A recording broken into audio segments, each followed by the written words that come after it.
old gold power plant is almost here, and it's coming with 3 new Pokemon. Welcome back to another Pokemon Sleep video. It's Bro Vinny here.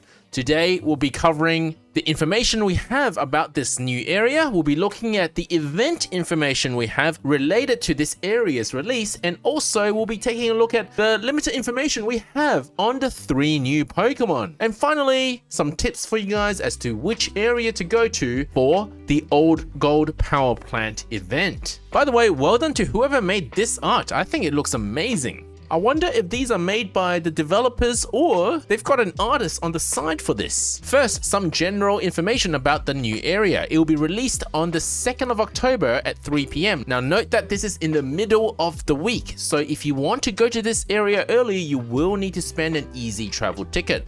And we'll talk about some pros and cons of that in a moment. In order to unlock this new area, you will need to have completed 340 sleep styles. And the 3 favorite berries for this area are electric, ghost, and steel types. So great Pokemon to bring to this area are things like Raichu, Banette, or Steelix. And this area comes with 3 new Pokemon, the Grubbin, Shinx, and Aron lines. Now, I have forever been calling this Pokemon line the Aron, Laren, and Aron line, but apparently I was wrong. According to the anime, it's actually Aron. I have no idea if the other 2 are correct. It could be Laron or Agron. Let me know what you guys think are the correct pronunciations for this Pokemon line. And the other one I'm not 100% sure of is whether it's Vikavolt or Vikavolt. Next, let's take a look at the 3 new Pokemon. I'm super excited for this. Now, we've got only limited information about what they could be, but based on the limited information we do have, we can make some predictions. Let's start with Shinx, and I think a lot of people love this addition to the game because Shinx is adorable. Now, Shinx is almost definitely going to be electric type. Not only is it because it's in the snoozing sleep type, but also its entire evolutionary line only has 1 Pokemon type, and that is electric. So the only question is which specialty Shinx will be. Now, given that we already have 2 berry specialists for electric types, and that's Raichu and Witch Hat Pikachu if we count them as separate species, and given how prevalent Raichu is, almost everybody has a Raichu because it's what you start with, I don't think they're going to add another berry specialist for electric type. What we are missing for electric types though is an ingredient specialist. So I'm thinking it will be an ingredient specialist, or it could be a skill specialist, but we already have 2 of those. We've got Ampharos and Dedenne doing 2 different skills. Could one of these Pokemon come with a new skill that the developers teased several months ago? Well, I think that's a possibility because with Lakeside, we got a new ingredient. Now, a new ingredient could still be on the table, but I think there might be a chance for a new skill as well. And will Luxray improve our viability of using Raikou? That is yet to be seen. Next, let's take a look at Grubbin. Now, this one's a little tricky because in the main series games, it has a dual typing. It is both bug and electric. But for Pokemon Sleep, I suspect that it will be a pure bug type even upon evolution. And that's because bug types are generally in the dozing type sleep. Now, this is a loose association. Not every type will spawn within the same sleeping type. But generally speaking, if it's electric, it will be under snoozing and bug will be under dozing. So I think Grubbin, Charjabug, and Vikavolt will be all bug type berries. But I am not saying it's impossible for it to be electric type. Now, as for what specialty Grubbin will be, that I'm not really sure because we already have a berry specialist that's Butterfree, a skill specialist that's Heracross, and an ingredient specialist that's Pinsir. Although Pinsir as an ingredient specialist is largely replaced by either Bulbasaur line or Fuecoco line for the ingredients. So I think an ingredient specialty could fit well in bug types as well. And lastly, Aron. Aron is also an interesting one because in the main series games, its entire evolutionary line is dual typing for rock and steel. Due to the severe lack of steel types in this game and the release of Power Plant, I think Aron is going to be a steel type, and also because it looks more like steel than it does look like rock. Now, whether it's going to be like Dragonite and Tyranitar for leveling up, let's address a common misconception. Aggron is actually not technically a pseudo-legendary. And what we've said so far is that pseudo-legendaries take more experience or more candies and dream shards to level up.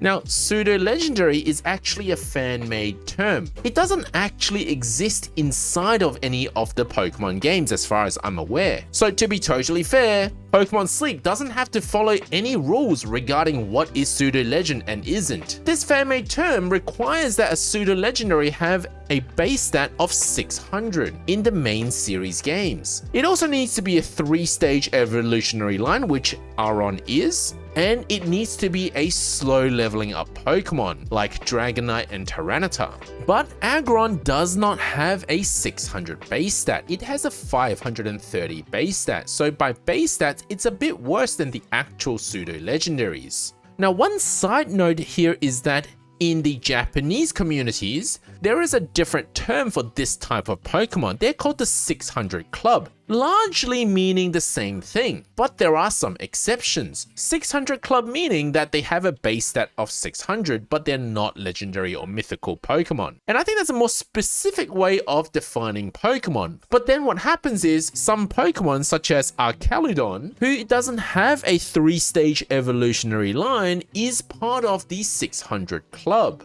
Weirdly enough, it also has a medium to fast leveling up rate, whereas pseudo-legends by the English player's definition has a slow leveling rate. So you can see that even by definition, we have differences between different communities. So I would not be surprised if things look a little different once again when Aron releases in Pokemon Sleep, since all of these are fan-made terms anyway. Regardless, Aron does not fall under either pseudo-legendary or the 600 Club definitions.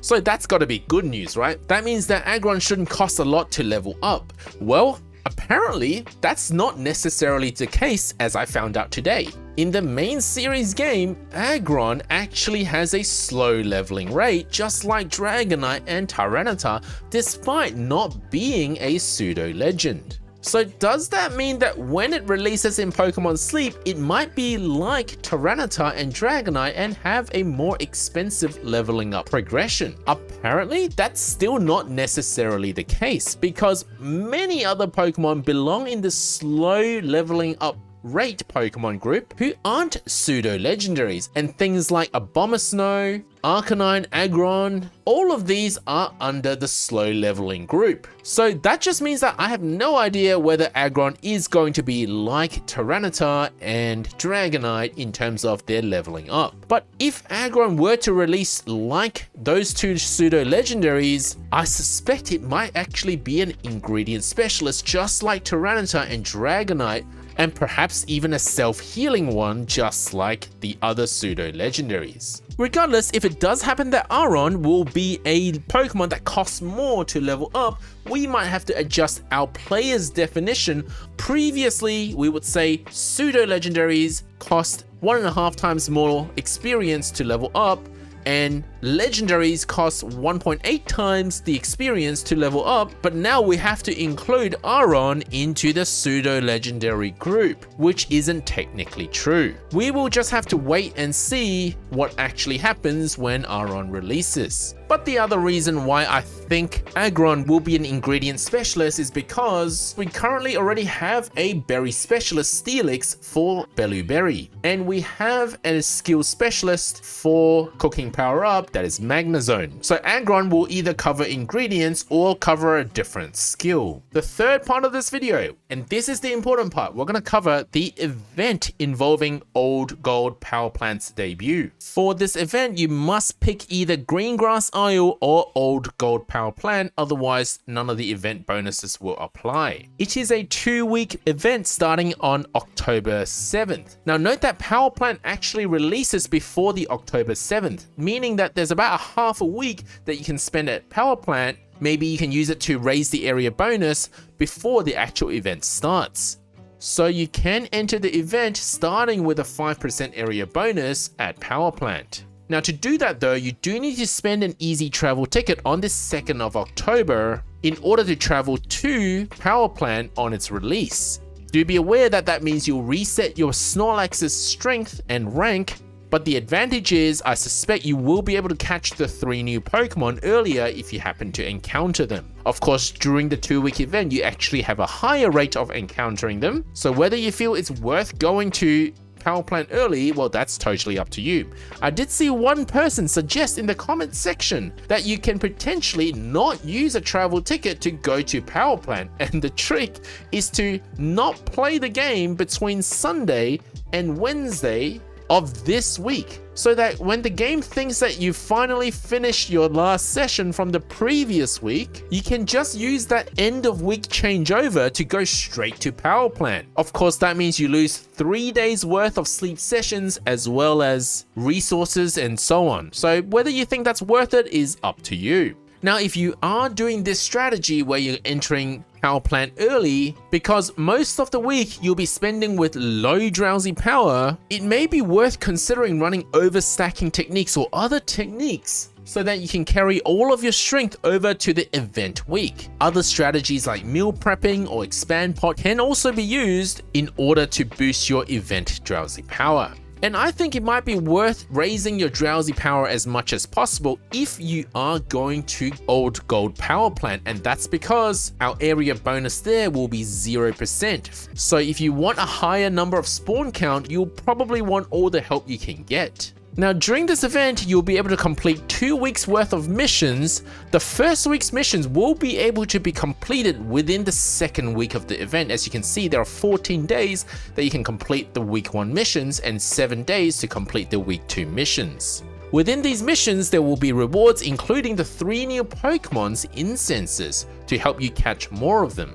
I would use these incenses earlier in the week, assuming that you do want to catch them, and that's because the spawn count, if you're at Power Plant, is going to be quite low. So in case there's nothing really to feed within your 3 spawns, it might make sense to run one of these incenses so that you can use your bonus biscuit. If you're at Green Grass and your progression's going to be really quick and you get 8 spawns within your first sleep session, then this might not apply to you. I personally wouldn't run friend incenses with these Pokemon because, well, to be frank, I'm very happy that all 3 Pokemon being released are going to be 3-stage Pokemon. I'm frankly quite sick of seeing things like Dedenne, Cramorant, Onyx being released that cost an astronomical amount of biscuits to feed. So all 3 Pokemon should only need 5 bars to fill. Now, Aron, Shinx, and Grubbin can appear at Greengrass Isle during this 2-week event, including you being able to use the 3 incenses at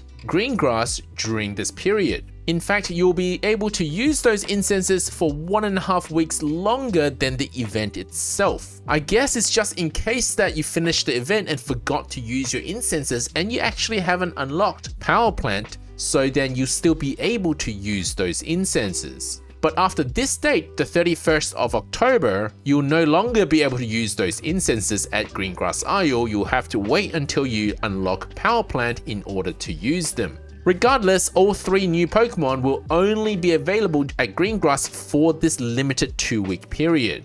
This is basically a way for them to give new players a chance to catch these new Pokemon without actually having unlocked the current final area. So I guess the question is, which area should you pick? Should you go to Greengrass or Power Plant if you've got it unlocked? Well, let's take a look at the spawn rate. We know that the 3 new Pokemon will have a greater appearance rate regardless of whether you're at Greengrass or Power Plant. But Greengrass has a lot more other sleep styles to compete. So in other words, there should be overall a lower chance for you to encounter the new Pokemon. And that is indeed what the developers say, that if you want to encounter the 3 new Pokemon, you should go to Power Plant instead of Greengrass. But there's a catch that they don't mention. One is, if your team is really weak, and it really shouldn't be if you've got a Raichu with you, but if your team is really weak and you're on 0% area bonus, you're going to start the week with very few spawns, maybe as little as 3 spawns for your first 1 or 2 sessions. Whereas at Greengrass, there's a good chance that you'll be hitting 8 spawns within the first few sessions. So how the numbers work out, I'm not absolutely sure. But at this stage, I'm going to trust the developer's wording and trust that it's going to be better to encounter these Pokemon at Power Plant despite the 0% area bonus and a more difficult spawn count progression per drowsy power. Meaning that usually it takes more drowsy power to get an extra spawn in your session in a later area. And green grass and power plant are separated by a lot of areas. It's going to be more difficult to get more spawn counts at power plant than it is going to be at lakeside, than it is going to be at snowdrop, etc. Although for the collectors out there, I would like to mention, and I didn't think about this before until recently, I would like to mention that green grass is actually the place to go. Then that's because any Pokemon that can only appear at green grass for a limited time and you've caught it at green grass, they automatically become legacy Pokemon after the event. Meaning that you'll have Pokemon that look something like this. As you can see, the Gardevoir here that Piggy has is caught in green grass. Whereas I don't have any of the Ralts, Stuffle, or Dratini line Pokemon that I've caught at green grass. So if you're a collector and you like to collect a bit of everything, you might care about the location at which you caught that Pokemon. And it's somewhat of a flex to have something a little different than everyone else. So I think there's some merit of going to green grass for collection purposes. You can always go to power plant later on to collect these Pokemon again, but you can't do it at green grass after this event. Let me know what you guys think of this event, whether we're going to get a new ingredient, a new skill, and what specialty the 3 new Pokemon are going to be. Thank you for watching, guys. Don't forget to like and subscribe, and consider joining my membership to get exclusive perks such as me personally rating your Pokemon, and I'll see you again when we get an update on this event or the 3 new Pokemon.